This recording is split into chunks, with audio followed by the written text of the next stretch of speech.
TSP সার কম দেওয়ার অভিযোগে এই হট্টগোল। রোববার সন্ধ্যায় লালমনিরহাটের হাতীবান্ধায় হঠাৎ একদল কৃষক টংভাঙ্গা ইউনিয়ন পরিষদে ঢুকে বিক্ষোভ করে।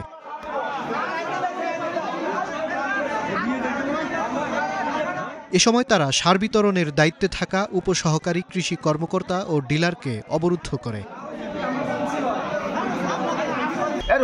একটা শব্দ হল হওয়ার পর আমি তো কিন্তু আছে ওই কর্নারে ওই যে মানে টিএসপি সার দিতেছি। এখন ৮-১০ জন লোক সন্ধ্যা, বিশেষ করে যে ব্যাঙ্গের বেটা আমার ওই যে ধানার যে যেটা কাঁচামালের দোকান করে ওই সময় আসিয়ে এই খামালটাতে হাত দিয়ে একটা বস্তা তারপরে আমি সারটা টানি নামাই লেম নিছ, তাহলে আমার পাং ধরলে হয় তাহলে মেম্বার তোমার দোয়াই নিয়ে আমি একটা বস্তা নিয়ে যাবো। একই সময়ে আরও কিছু কৃষক বিসিআইসি ডিলারের গুদামে হামলা চালায়। এ সময় কৃষকরা গুদামে ঢুকে বেশ কিছু বস্তা সার লুট করেছে বলে অভিযোগ করেন ওই ডিলারের স্বজনরা। আমি কিছুক্ষণ আগে বাধা দিলাম, তাহলে তো সবটাই নিয়ে যাইতো, যতটুকু নিয়ে যাওয়ার সেটা তো নিয়েই গেছে।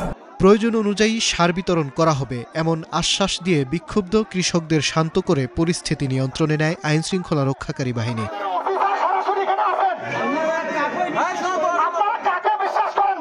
এখন চলছে ভুট্টা চাষাবাদের মৌসুম।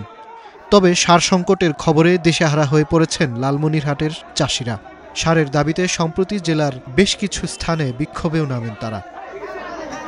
Desk report, star news.